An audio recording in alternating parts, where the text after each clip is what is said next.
बच्चों, आज अपनी जनरल नॉलेज की क्लास रखें? आपको क्वेश्चन आंसर्स में बहुत इंटरेस्ट है ना? Very good. विनय गुण किसके जैसा होना चाहिए? विनय गुण गौतम स्वामी जैसा होना चाहिए। और करुणा करुणा किसके जैसी होनी चाहिए? करुणा तो परमात्मा महावीर स्वामी जैसी होनी चाहिए। और सहनशीलता किसके जैसी होनी चाहिए? अरे सबके हाथ ऊपर है, यहाँ तो सारे स्टूडेंट एक से बढ़कर एक है। बोलो आप। सहनशीलता तो वत्स कुमार मुनि जैसी होनी चाहिए। अरे सभी क्वेश्चन के आंसर्स आप लोगों को आ रहे हैं। नेक्स्ट, त्याग किसके जैसा होना चाहिए? बोलो। त्याग तो हमारी खुशी बहन के जैसा होना चाहिए। Very good. ऐसा कौन सा त्याग किया है हमारी खुशी बहन ने? हमारी खुशी में संसार का त्याग करके संयम जीवन स्वीकार करने जा रहे हैं। हाँ, अब वे हमारी तरह संसार में नहीं रहेंगे। वे संयम जीवन के 22 परिश्रम सहन करने जा रहे हैं। क्या लगता है आप सबको, खुशी में संयम जीवन के 22 परिश्रम सहन कर पाएंगे? अच्छा है। वैसे आप सबको आईपीएल का बहुत शौक है ना? चलिए आज आप सबको आईपीएल के साथ एसपीएल भी दिखाते हैं। अरे एसपीएल मतलब संयम प्रीमियर लीग। देखते हैं संयम रूपी स्टेडियम में खुशी बहन चौके छक्के लगाते हैं या फिर आउट हो जाते हैं। देखते हैं। तो देखते हैं इन बच्चों के मन में जो शंका है, जो डाउट है, उसका निवारण हम एक डिबेट के माध्यम से रखते हैं। तो ये टीम राग टीम है और एक ये वैराग टीम है। ये हमारी वैराग्य टीम है, तो इस साइड वाले सभी वैराग्य के साथ है, और ये हमारी राग की टीम है। तो आप इनके साथ है और आप इनके साथ। तो देखते हैं फाइनली जीतता कौन है, धर्मसत्ता वर्सेस कर्मसत्ता। अरे मुमुक्षात्मन, आपको पता है साधु जीवन में 22 परीक्षा सहन करना बहुत कठिन है। मैं हूँ शुद्धा परिश्रम। जब आपको निर्दोष को श्री नहीं मिलेगी तब आप भूख को कैसे सहन कर पाओगे? इसका जवाब मैं देता हूँ। ऐसी स्थिति में मैं याद करूँगा ढंढार मुनि को और उनके सत्व को। देह की शक्ति से ज्यादा अपनी आत्मशक्ति को साबित करूँगा। लेकिन दोषी गोत्री का स्वीकार कभी दोषी गोत्री का स्वीकार नहीं।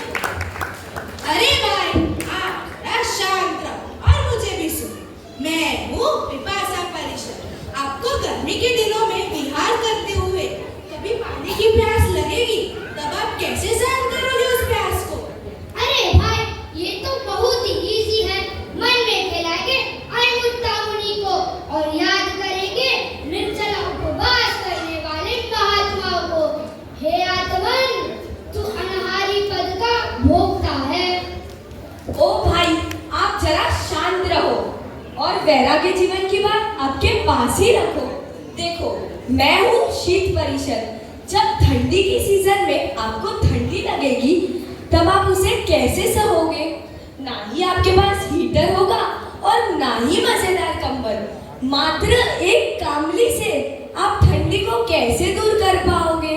भाई, भगवान की जो आज्ञा है उसे मानकर सब कुछ सहन करना ही साधु जीवन है। याद करेंगे अर्धी का पुत्र आचार्य को और मेरे प्रभु वीर को। मैं तो चेतन तत्व हूँ, परम पवित्र आत्मा, फिर मुझे कैसी ठंड?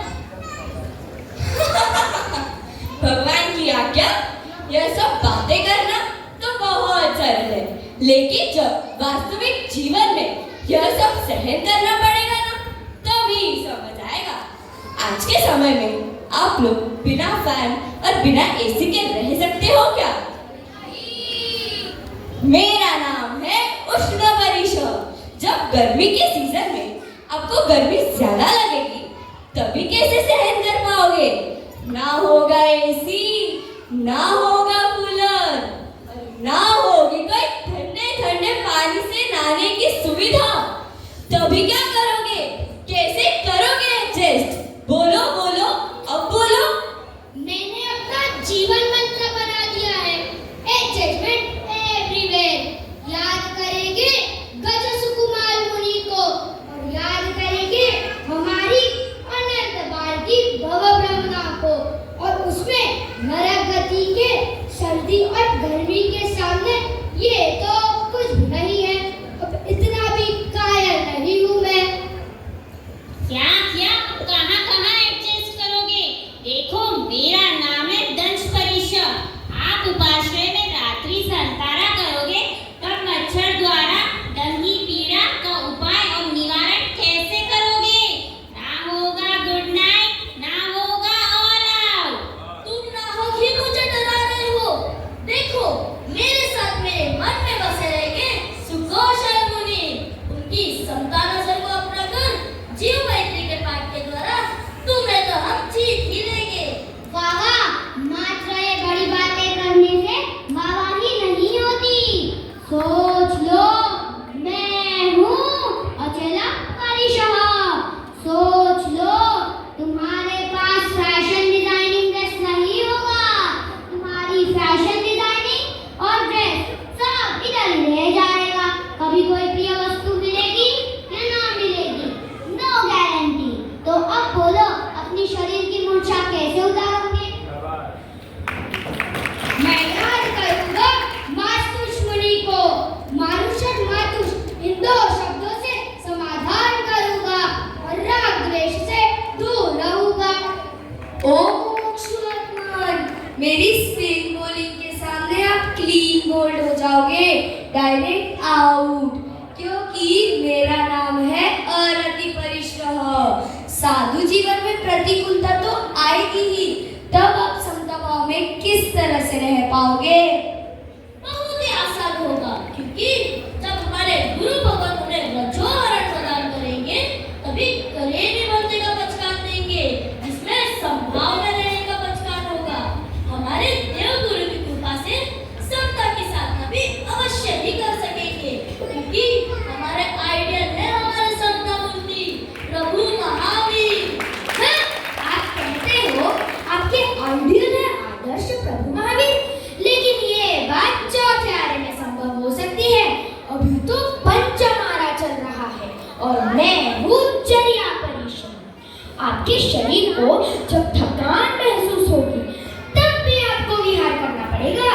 गुजरात से मारवाड़, मारवाड़ से मेवाड़, मेवाड़ से मालवा, मालवा से महाराष्ट्र और यहाँ तक कि महाराष्ट्र से पंजाब। न जाने कितने उग्र विहार करने पड़ेंगे आपको। तब ना होगा फोर व्हीलर और ना होगा एरोप्लेन। बोलो बोलो, जब बैंगलोर की याद आएगी तब क्या करोगे? पैदल विहार करना, यही तो प्रभु की आज्ञा है। जब प्रभु से प्रीति हो गई है और परमात्मा से प्रेम, तो उनकी प्रत्येक आज्ञा का पालन करना यही हमारा मंत्र बन गया है। जैना, ये तो साधु की माता है। ओ दीक्षार्थी आत्मन, ये जैना की बातें आप ही जानो और आप ही समझो। मेरा काम है आपको परेशान करना और मेरा नाम है सैया परिषह। जब आपको सोने के लिए ना दल्लभ की गद्दी मिलेगी, ना स्लीपर का तकिया मिलेगा, मात्र उनके संतारे पे किस तरह रात्रि बिताओगे? गुरुकुल वास में रहना है और गुरु आज्ञा में रहना है। मस्त साधु जीवन की दिनचर्या में जीवन बिताना है। स्मरण करेंगे मेघ मुनि को, प्रभु आज्ञा से ही मेघ मुनि स्थिर बने। बस साधु जीवन प्रतिकूलता की स्थिति के बीच प्रसन्न रहने की मास्टर की है गुरु कृपा। हाँ, बात करते हो तुम गुरु कृपा की। जब मेरा त्योहार आएगा ना तब बोलोगे आता माझी सटकली, क्योंकि मेरा नाम है आक्रोश परिषह। हे मोक्षार्थी, साधु जीवन में जब गुरुवर के द्वारा आपको टोकना, डांटना, फटकारना यह सब होगा तो कैसे सहन करोगे? कैसे कंट्रोल करोगे अपने गुस्से को?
नन्ही बालिका के लिए हमें जोरदार तालियों का अभिवादन करना चाहिए। हम यदि करोड़ों कमा ले, अरबों कमा ले, कुछ भी अपनी चाहत का पा ले, उसके बाद भी सुकून या शांति पा सकते हैं? नहीं, क्योंकि हमारी एक्सपेक्टेशन बहुत ज्यादा है, तो उसके साथ में सेटिस्फेक्शन आता ही नहीं है। लेकिन इन्होंने परमात्मा से प्रेम और गुरु के प्रति समर्पण भाव लाकर अपनी शांति और सुकून को स्थिर बना देंगे। उसके बाद नो एक्सपेक्टेशन, ओनली सेटिस्फेक्शन। इनको कहीं मेडिटेशन, योगा सेंटर या अलग फ्रेश होने के लिए अलग अलग प्लेस पे हॉलीडेज के लिए भी जाने का काम नहीं। हम तो घर पे बैठे बैठे बोर हो जाते हैं, लेकिन ये अपनी आत्मा साधना में अपने नेक्स्ट कई भवों की प्लानिंग करने के लिए जा रहे हैं। तो हमारी श्री मुनीश्वर स्वामी जैन पाठशाला इन सभी बच्चों के साथ में और आप सभी भाइयों एवं बहनों